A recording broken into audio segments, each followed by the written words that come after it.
Hi everyone. I wanted to make a quick video to give you guys a quick Scream 6 review. And I guess my current ranking and then also my Scream 7 theory. Major spoiler warning. I feel like there's a lot of Scream fans that are no, let me not say that. The movie's been out for a week now and already I see like a lot of fans that love it, and then there's of course the fans that are just hating everything about it. But for me, I have to give this an 8.5 out of 10. I saw it last week, last Thursday. Actually, let me get my freaking everything's in the way. Everything's in the way. Okay. All right, what time I got? Okay. So me and my friend went to go see. Am I focused? I don't think I'm focused. Am I focused now? I can't tell. I did get my Scream 6 poster when me and my friend went to go see it in 4D. It was a really great experience. And I decided to wait like about a week to do my review because I wanted to just kind of think about the whole movie again and like just reflect and see if I still was able to stick with my ranking and my rating for this movie. But yeah, nothing has changed. I give it an 8.5 out of 10. I loved it. A lot of the reviews I've seen, I have nothing different to say. I thought the storytelling was great. I thought the character development was great. I thought the storytelling was great. Um, I went into this worried that, or not worried, but I was prepared to. Let me slow down.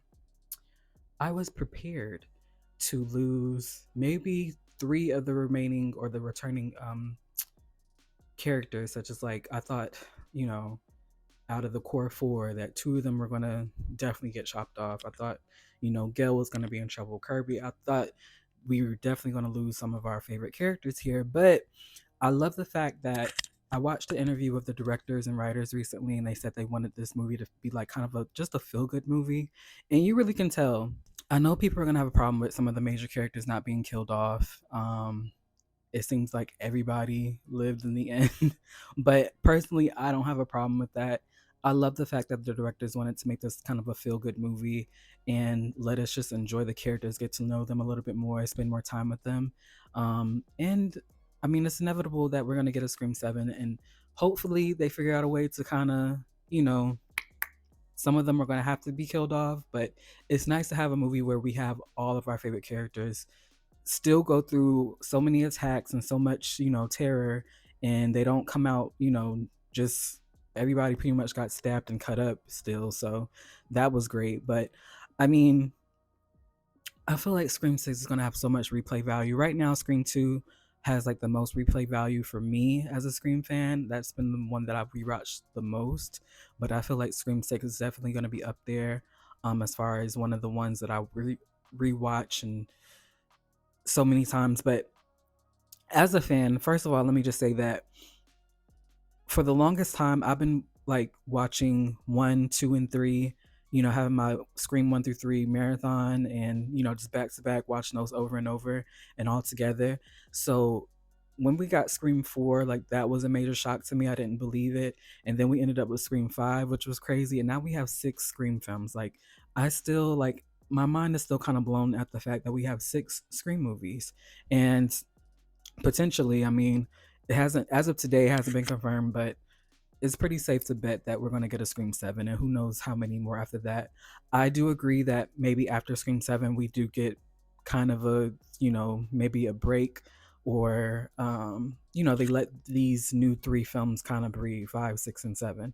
They let them breathe and let them be their own, you know, trilogy for this generation, I guess you could say. Because I don't know what they're going to do. Well, I have my theory, but I don't know what they're going to do with 7. But it was nice to get Scream 5 and Scream 6 back to back, kind of as a double punch and a double story, if you will. Because I know a lot of people had an issue with the story for 5 and some of the characters. I just think they did a great job with 6 with making you fall in love with the characters even more, and the storytelling again was great. And this does feel like the most action packed Scream movie that we've gotten so far. Shout out to Gail finally getting her phone call, her iconic phone call. This scene, Gail's scene in this movie is going to be iconic. Like it's definitely top, possibly top 3 moments in the whole Scream franchise. Her phone call was great. The chase scene was great. Her putting up a fight and us getting that moment thinking she's going to die at the end of that scene, but she of course lives. But that whole thing was great. Courtney did such a great job, and it's always nice to see her return in those shoes of Gale, and Kirby as well. Just to get our legacy characters out the way, Kirby, I felt like they did Kirby so much justice. What am I trying to say?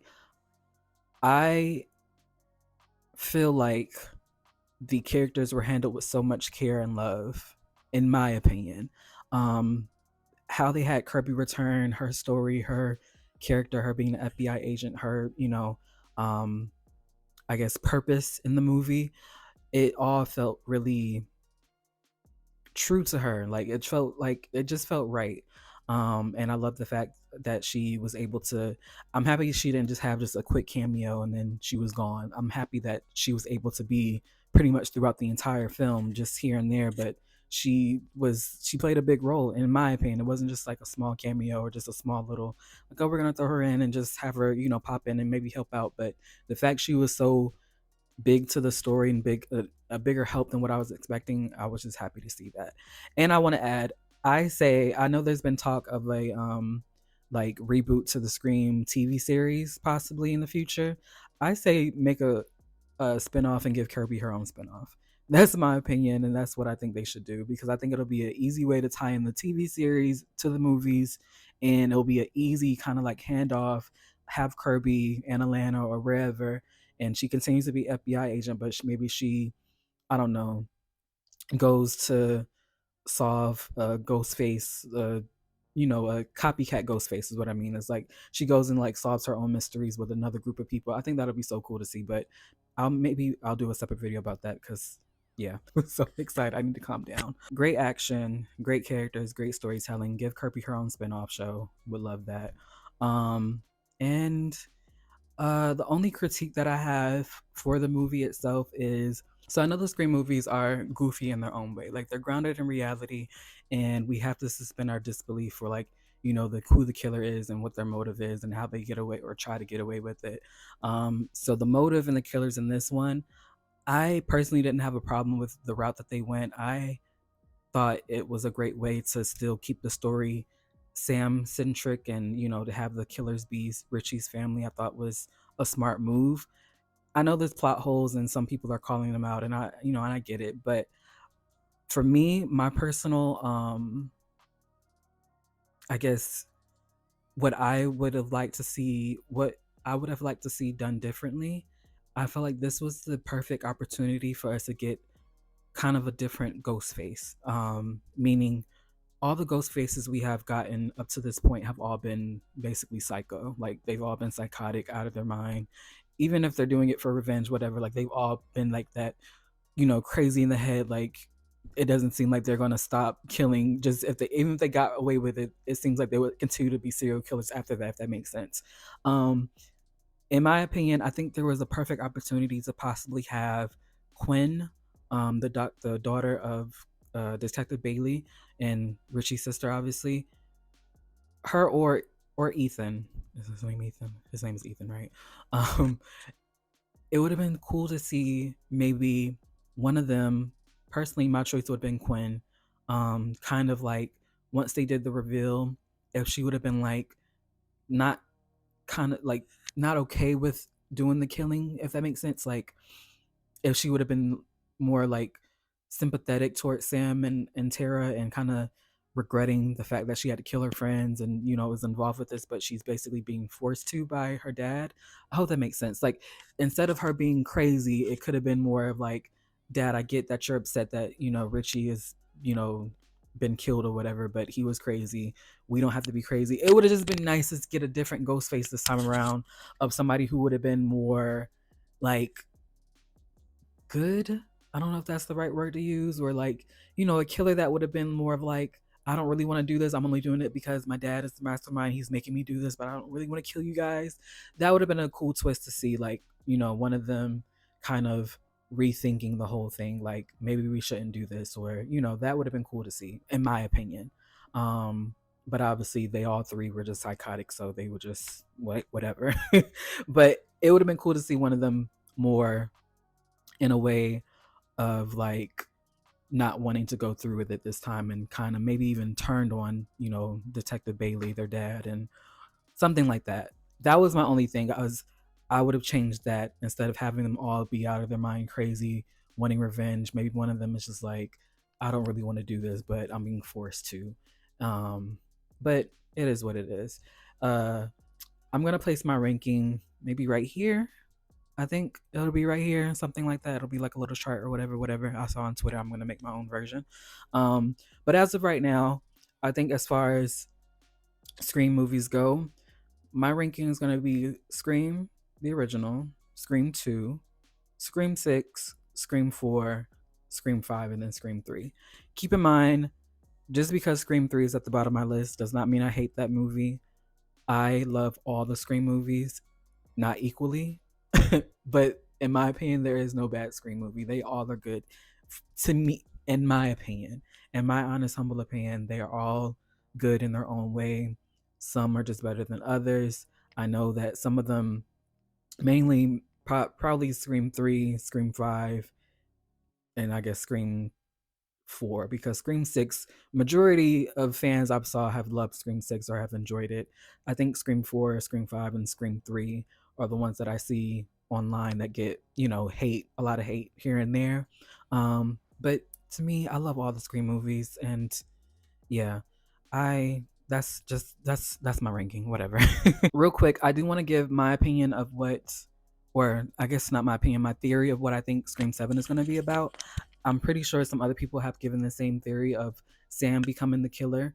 Um, I just think of like in the parallels of everything, like how Scream 5 had parallels to Scream 1, and Scream 6 now has parallels to Scream 2 of the whole revenge plot and the parent after the basically trying to avenge their child. Scream 3, we could see that whole sibling. Okay, so how like in Scream 3 we had Sydney versus Roman, brother and sister. There wasn't really an emotional moment there in Scream 3 because Sydney had no idea who the hell Roman was. Like, yeah, it was her brother, but she had no idea she had a brother, so she didn't care really. But if Sam did end up being the killer in Scream 7, it would be very heartbreaking because of what her and the core four have gone through. Also, what, like, imagining Tara having to go against her sister, having to battle her or whatever, however you want to put it. Because I think that could work whether if Nev Campbell was to return as Sydney or not in Scream 7. I think it would work best because, in my opinion, how it would how it would work best if Sam was the killer is if we know Billy's her father, and Billy, she has these hallucinations of Billy, trying to pull her to the bad side, basically. So, in my opinion, maybe she keeps having these hallucinations. We know she's tried to get help and she hasn't been successful.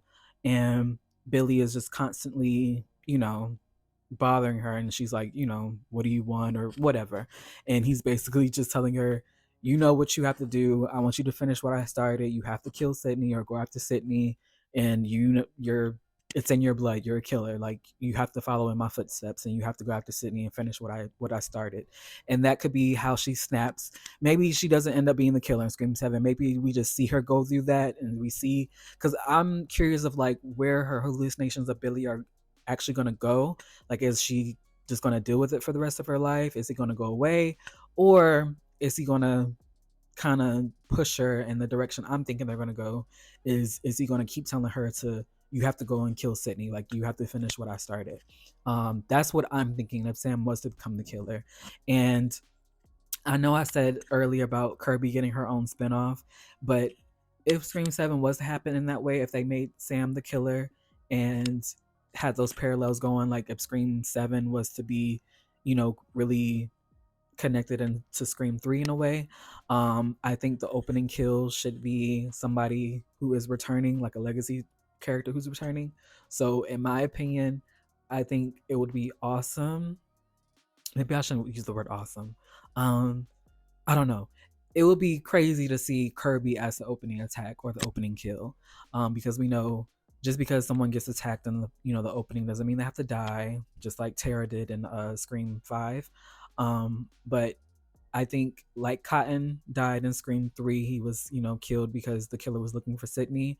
Kirby would be the opening kill because since she's an FBI agent, whoever is gonna, try to come after them again would think to get rid of her first because now she poses a threat because she is the FBI agent.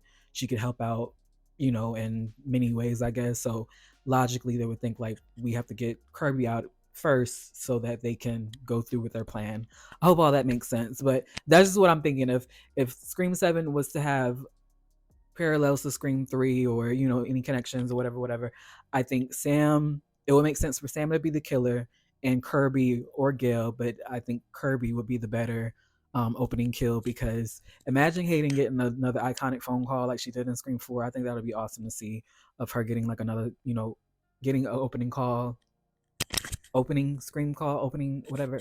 Having that tradition of having like, the blonde get the opening phone call and being it's Kirby, so she's been through this twice now, and I think that'll just be so badass to see Kirby in like the opening kill. Maybe she doesn't, and again, she doesn't have to die. Maybe she gives the killer a run for his money, or I don't know. Like it'll be that's what I'm casting my vote for. I would love for Kirby to be the opening kill or attack, and I would like to see Sam kind of go down that dark path that she's being pulled towards. It's just to see, I don't know, just to switch it up because I think Scream 7 has the potential to be wrong 7, right? Yeah, Scream 7 has the potential to be like the most emotional Scream movie possible because when you think about it, you have the whole entire cast already kind of laid out. You would have hopefully Sydney returns. So we would have Sydney, Gail, Kirby, Sam, Tara,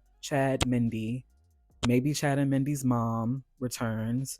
Maybe Sydney husband, Detective Kincaid, who we know they're married. So that's would be 9. And then who else? Oh, and then Sam, she had the cute boy, her boyfriend in Scream 6. If he returned, that's already 10 people. That's your whole cast. If everybody was to return, that's the whole entire cast and maybe like one or two extra people to fill it out. But if everybody returned, you have a full cast of people, possibly half of them, get killed off. And I know we would hate to see it, but at the end of the day, this is Scream and it is a horror movie. So some of them are gonna have to die. So again, I think it'll be very emotional to see, very heartbreaking, but it will go down a path that we have not seen in the Scream movie yet. Having a previous protagonist become the antagonist, and being that we've been following Sam down this journey so far, it'll be crazy to see her as the killer. I think. And I know in the past people have said like, oh, well, what if Sydney becomes the killer? Like, what if all this just makes her snap? And it never made sense to me of Sydney becoming the killer. It would make more sense for Sam to snap and become the killer because Billy is obviously haunting her. So yeah, those are things I don't want to see. I don't want to see Sydney become the killer. I don't want to see Stu return. I've never have liked that idea of Stu returning from the dead. But what I would like to see Kirby in the opening for the next movie, and I would like to see Sydney return. Hopefully, they pay Nev what she's worth because she deserves it. Hopefully, they do right this time. Um, and I would like to see Sam become the killer, possibly become the killer. If not, maybe they could figure out a way to make it seem like she could be the killer, and we really don't know until the end of the movie. But I'm sure the writers they're gonna do a much better job at coming up with something than I have. But yeah, this is still my favorite horror franchise, and my favorite movies. I love these characters now. I love the moments we got to spend with them in Scream 6, and I love them even more. So it's gonna be that much. It's gonna be that hard. Like it's gonna be harder to lose them now in a future movie because we've gotten to get that much closer to them in Scream 6. So I just love the way that they were developed. I like the direction it went. The setting, the set pieces, the pacing was amazing. If I had to nitpick, what doesn't bump Scream 6 above Scream 2 for me is the third act. Um, Mrs. Loomis was just a badass ghost face. And like I said, I would have loved to see one of Detective Bailey's kids kind of turn against him or kind of show more of like, they don't want to go through with the whole killing everybody thing instead of all of them being crazy. But again, it was good. I still loved it. I plan to see it again this weekend. If any of my thoughts change, maybe I'll do another video. But yeah, that's just what I wanted to put out there. So if you are a Scream fan as well, comment below what you think of my theory. If you have a theory, let me know what it is so we can discuss it. And yeah, I feel like Scream is in good hands with these writers, and hopefully the directors return as well. If they don't, we'll just have to cross that bridge when we get to it. Let me know what you guys thought about Scream 6. Give me your Scream 7 theory, and I will see you in my next video.